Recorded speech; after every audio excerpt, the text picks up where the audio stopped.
Antes de comenzar este vídeo, quería informaros que Infoblogger participa en los premios 20 blogs del diario 20 minutos, así que en la descripción del vídeo os dejaré las instrucciones para votar si queréis. Y ahora vamos a meternos de lleno. La izquierda en España tiene la particularidad de ser única en Europa, al menos en algunos aspectos. Todo país avanzado y civilizado que se precie tiene en sus parlamentos a dos grandes partidos, un centro-izquierda y un centro-derecha, además de varias pequeñas formaciones que complementan el arco y representan a los ciudadanos que son minoría. En otros países las fuerzas están más repartidas, pero todas ellas en un marco de respeto a los valores y a la ley, la mayoría de ellas, aunque unas sean más extremistas que otras. Pero lo que ocurre en España es algo insólito, ya que en nuestro Congreso de los Diputados ocurren cosas que no suceden en otros países. Pero vamos a ponernos en antecedentes, sobre todo el sobre cuándo y cómo comenzó toda esta vorágine populista e izquierdista que no tiene comparación con otra época vivida en la democracia. Y todas las explicaciones tienen un mismo factor común, el origen de todo, el Partido Socialista Obrero Español. En este vídeo me he propuesto desenmascarar a este partido, que es la razón que ha provocado la mayoría de infortunios vividos en nuestro país. Un partido con una historia negra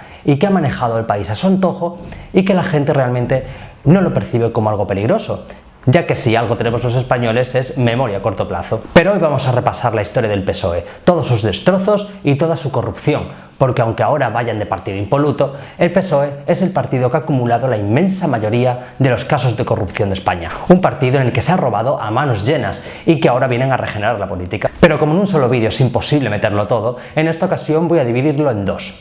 Así que aquí empieza la oscura historia del PSOE, parte 1.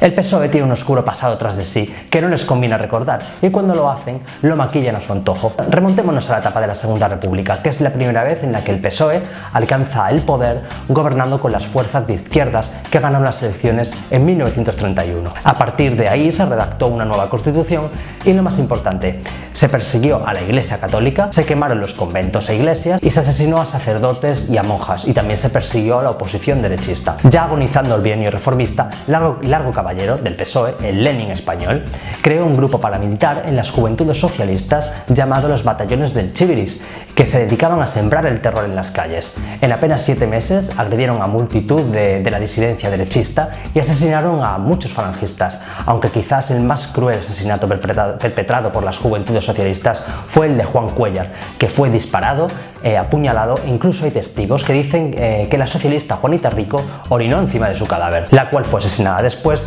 tras la respuesta de la Falange a estos asesinatos. Pero como iba diciendo, todo se enmarca en la recta final hacia las elecciones de 1933, en las que se auguraba el triunfo de la derecha. Y ya sabemos lo nerviosa que se pone la izquierda cada vez que la derecha está cercana al poder. Pero no acaba aquí la violencia y los crímenes del PSOE, aunque realmente he sido demasiado benevolente y me he saltado bastantes. El 23 de julio de 1933, Largo Caballero le dijo a las Juventudes Socialistas que el PSOE aspiraba a conquistar legalmente el poder, pero que si no lo conseguían, irían a la dictadura del proletariado. Toma democracia. Si ganamos bien y si no, asaltamos el poder. Y efectivamente así ocurrió. La Ceda de Gil Robles ganó las elecciones en noviembre del 33 y la izquierda y el PSOE no aceptó el resultado e impidió la formación del gobierno, por lo que este tuvo que ser entregado a Alejandro Lerroux. Así que los socialistas prepararon durante todo el año una sublevación militar para derrocar al gobierno democráticamente elegido, con la intención de provocar una guerra civil que les devolviera el poder e instaurar el Estado socialista que anhelaban. Todo esto coordinado con los independentistas de Cataluña, que a su vez dieron otro golpe, apoyado por el PSC,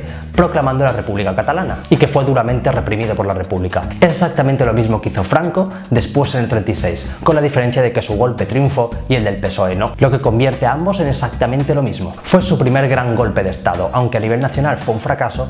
En Asturias sí hubo una auténtica guerra con más de 1000 muertos. 1000 muertos que estarán en la conciencia del PSOE. Como he dicho, nada distingue al PSOE en esta época de Franco. El PSOE se alzó en armas contra un gobierno legítimo y Franco hizo exactamente lo mismo 2 años después. Y llegó 1936, donde ganó el Frente Popular con apenas un punto de diferencia sobre la derecha, pero el ambiente prebélico era irrespirable incluso antes de las elecciones.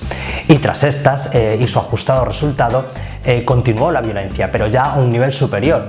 donde se sucedieron asesinatos, represalias, violencia callejera por ambos bandos, pero el hecho que finalmente desencadenó la guerra civil fue el asesinato del diputado Calvo Sotelo por parte de la escolta socialista de Indalecio Prieto, que previamente había sido amenazado de muerte por el diputado del PSOE Ángel Lagarza. Calvo Sotelo fue asesinado en represalia por otro asesinato previo cometido por la Falange, pero la diferencia es que la Falange hoy en día no son nada y el PSOE ha gobernado 21 años de nuestra democracia. Como decía, este asesinato fue el que desencadenó el alzamiento en armas de Franco y por consiguiente la guerra civil. Y no podemos olvidar las famosas checas, dirigidas por integrantes del PSOE o la CNT, entre otros, que se dedicaban a encarcelar y torturar a todo el que era sospechoso de pertenecer al bando nacional. Tras 36 años en la clandestinidad, con la democracia llegó la legalización de todos los partidos políticos y el PSOE en el 79 abandonó el marxismo, ya que todos sabemos que la pasta para el resurgimiento del Partido Socialista la puso el PSD alemán y una de las exigencias fue el abandono del bolchevismo. Bien, vamos con el siguiente golpe de Estado que llevó al PSOE al poder, porque una característica del PSOE es que siempre han llegado al poder mediante golpes de Estado, perpetrados por ellos o por otros. Así que vamos con el 23F. Y es que es imposible saber qué ocurrió antes de esa fecha y qué provocó aquel intento de golpe de Estado. Pero como siempre, algunos nos quieren hacer tragar la versión oficial. Pero lo cierto es que hay pruebas e indicios más que evidentes de que fue todo una pantomima y que lo que realmente ocurrió es que fue todo una conspiración para derrocar a Adolfo Suárez. Sí, ese presidente al que se le ha dedicado un aeropuerto y realizado funerales de Estado, pero que en su época fue el presidente más vilipendiado de la historia y que todos los partidos, junto al rey y junto al PSOE a la cabeza, conspiraron para hacer caer. La oposición del PSOE a Suárez fue la más vil jamás vista en un congreso, con insultos e infamias pocas veces vistas en el Parlamento. Pero lo que realmente ocurrió, según varios historiadores, es que el 23F solo fue una consecuencia de esa conspiración armada por la oposición, con el PSOE de locomotora, para formar un gobierno de concentración que hiciera caer a Adolfo Suárez. Un gobierno presidido por el general Armada y con miembros del PSOE, UCD y el Partido Comunista. Se dice que Tejero no aceptó la presencia de socialistas y comunistas en aquel gobierno y de ahí la chapuza del golpe de Estado aquella noche. Evidentemente fue todo mitigado y aquí no ha pasado nada, pero aquella intentona golpista consiguió algo mucho más importante: infundir de nuevo el pánico a la vuelta del fascismo, el miedo a que Franco podía volver. Toda España había visto a través de la televisión que aquello podría ser posible y por supuesto hubo un beneficiado. Al infundirse este miedo ocurrió lo que se esperaba, que la población giró a la izquierda, es decir, al PSOE, provocando la mayor victoria electoral de la historia de España con 202 diputados en las Cortes. El PSOE, como todos sabemos, gobernó España durante 14 años, aunque solo alcanzó la mayoría absoluta en sus dos primeras legislaturas, pero aún así gobernaron sin problemas las siguientes mediante acuerdo con las fuerzas de izquierdas. El avance del PP desde su creación en el año 69 no fue algo que preocupara a Felipe González por aquella época. La corrupción del PSOE estaba institucionalizada, la economía estaba en descomposición, el paro disparado y aún así los socialistas seguían ganando las elecciones. En 1996 el Partido Popular alcanzó la victoria, aunque con un muy estrecho margen, apenas 1,5 puntos. Pero el PSOE no le preocupó en exceso. Una victoria tan limitada tenía los días contados, no les sería complicado alcanzar el poder 4 años después y mientras renovar la casa durante todo ese tiempo. Todo estaba en orden. Ningún socialista pensaba que un pueblo aterrorizado por 40 años de fascismo fuera a confiar más de 4 años en un partido de derechas. De ahí la existencia de los socialistas en vincular al PP con el franquismo. Pero la sorpresa fue mayúscula en el año 2000, que es el año en el que comenzó todo esto. Nadie preveía la aplastante mayoría absoluta de Aznar. Los socialistas observaron atónitos que la derecha podía gobernar España, que podía ganar elecciones y además por mayoría absoluta. Había comenzado el bipartidismo y el PSOE puso de nuevo la maquinaria del fango en marcha para volver al poder y así evitar un nuevo año 2000. La convulsa segunda legislatura de Aznar estuvo marcada por 3 hechos de especial relevancia: la guerra de Irak, el accidente del Prestige y por supuesto los atentados del 11M. Ni la macrocampaña contra el gobierno por la guerra de Irak, donde mareas ingentes de personas dirigidas por el PSOE inundaron las calles bajo el lema archiconocido de no a la guerra, ni el desastre ecológico sin paliativos del petrolero Prestige, que también fue utilizado por el PSOE, hicieron catapultar a los socialistas. Al contrario, el PP seguía dominando las encuestas y acercándose a una nueva mayoría absoluta, y el PSOE seguía hundiéndose. La desesperación era total. Quizás pocos recuerdan al hoy mediático Antonio Miguel Carmona Barcelona, cuando allá por 2002, cuando era diputado regional, tuvo que presentar su dimisión al ser pillado infraganti proponiendo hundir otro Prestige para conseguir votos. Se excusó en el tono informal de la conversación. Tampoco el cambio de líder a un joven José Luis Rodríguez Zapatero hicieron que los populares bajaran de las encuestas. La campaña electoral del 2004 comenzó con el PP aventajando de nuevo a un PSOE que no tenía ninguna opción de alcanzar el poder, a menos que ocurriera un vuelco electoral sin precedentes como efectivamente ocurrió. El 11M. No entraremos demasiado en la autoría de los atentados y la posterior investigación chapucera plagada de irregularidades y pruebas falsas y otras como los propios trenes destruidos a las 48 horas del atentado. Lo que vamos a contar es cómo, igual que el 23F, a quién benefició esto, y una vez más fue al PSOE.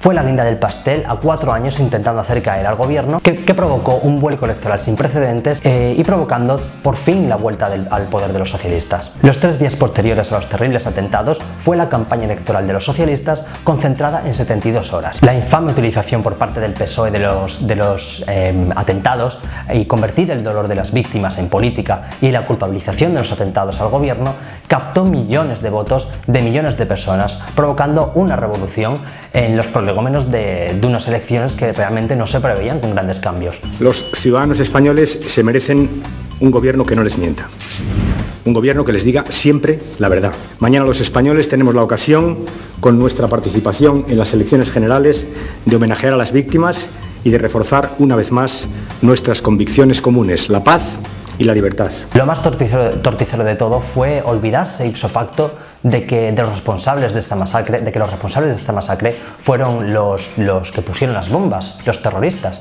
La opinión pública compró que el culpable había sido Aznar por su participación en la guerra de Irak. Este argumento encierra tras de sí algo demoledor, la justificación de los terroristas en su legítimo derecho a matarnos por haber participado en la guerra. No queremos más guerra y no queremos al gobierno del PP.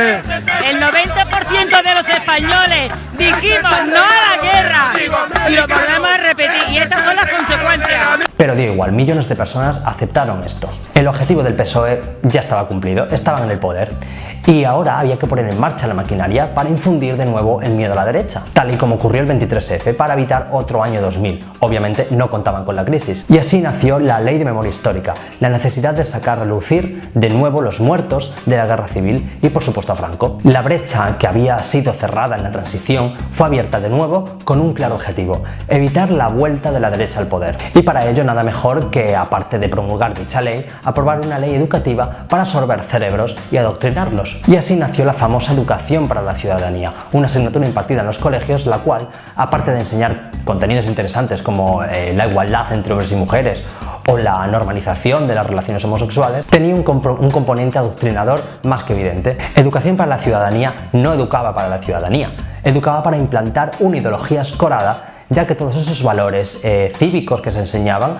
la asignatura los asociaba directamente a la izquierda. Los socialistas con esta materia pretendían crear votantes del PSOE, pero sin saberlo estaban fabricando votantes de un Podemos que aún no existía, pero realmente se estaba gestando. Los socialistas pensaban que siempre serían la fuerza hegemónica de la izquierda y obviamente se equivocaron. Tras una primera legislatura en la que lo único destacable y salvable por lo que se recordaría a Zapatero sería la ley del matrimonio igualitario, llegó la crisis económica, que el presidente no vio venir a pesar de pasarle por encima como un tren de mercancías. Bruselas le advertía, la oposición le advertía, el dato del paro comenzaba a subir, silenciado por los medios de comunicación afines, pero ZP hizo oídos sordos porque se acercaban unas elecciones donde se jugaba la reelección. Tras un debate electoral plagado de mentiras, donde un impasible Rajoy fue incapaz de rebatir, Zapatero ganó las elecciones y con un resultado aún mayor que en 2004. A día de hoy, ZP es el presidente con más votos de la democracia. Pero a partir de ese momento, el Ejecutivo Socialista fue en picado. La destrucción de empleo era imparable.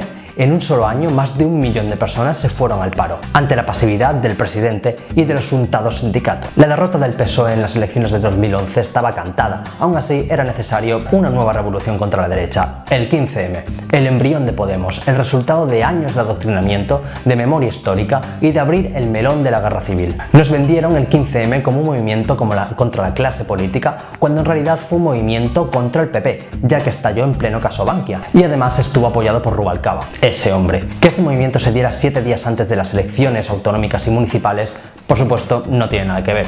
Como tampoco tiene nada que ver el fin de ETA un mes antes de las elecciones generales, llenándose las redes de gratitud a ZP y Rubalcaba por esa victoria de la democracia. Repito, no tiene nada que ver. El Partido Popular ganó por mayoría absoluta, como se preveía, aunque los socialistas hubieran intentado minimizar la debacle. Pero les convenía, tenían 4 años para reordenarse, dejar que otros arreglaran de nuevo el pufo que dejaron y volver a la ofensiva.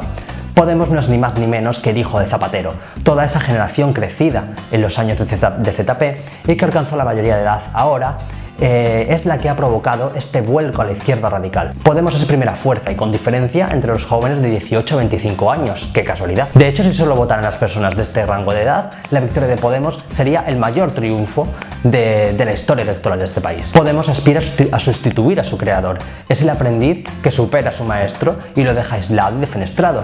Pero esta izquierda es más peligrosa. Ha conseguido absorber las mentes de muchos jóvenes y hacer ver que democracia consiste en defender todo aquello que vaya en contra del Estado de Derecho construido a lo largo de 40 años. Como vemos, el Partido Socialista es un partido que ha manejado siempre el país a su antojo, han hecho lo que han querido con la justicia, con la educación, con todos los ámbitos de la sociedad y son expertos en movilizar a la calle. Lo vimos últimamente con la manifestación de los pensionistas, donde tuvieron la poca vergüenza de exigir pensiones dignas cuando ellos fueron los que las congelaron. De hecho, fue el único gobierno en la democracia que congeló las pensiones. También son especialistas en criticar el dato del paro cuando ellos lo dejaron en un 24% y ahora está en el 16%, o criticar el déficit cuando ellos lo dejaron en un 11%. Es decir, sumieron al país en la más absoluta miseria, al borde de la bancarrota y al borde del rescate, y vienen a dar lecciones sobre cómo arreglar el país. Sin hablar de la corrupción, ya que el Partido Socialista es el partido que más casos de corrupción acumula en los 40 años de democracia. Pero eso ya lo dejaremos para la segunda parte del vídeo, ya que estará dedicada a los casos de corrupción más escandalosos del Partido Socialista, incluidos los seres de Andalucía, por supuesto. Así que hasta aquí la primera parte de este vídeo. Si os ha gustado podéis suscribiros y si no, podéis dejar vuestro insulto aquí abajo.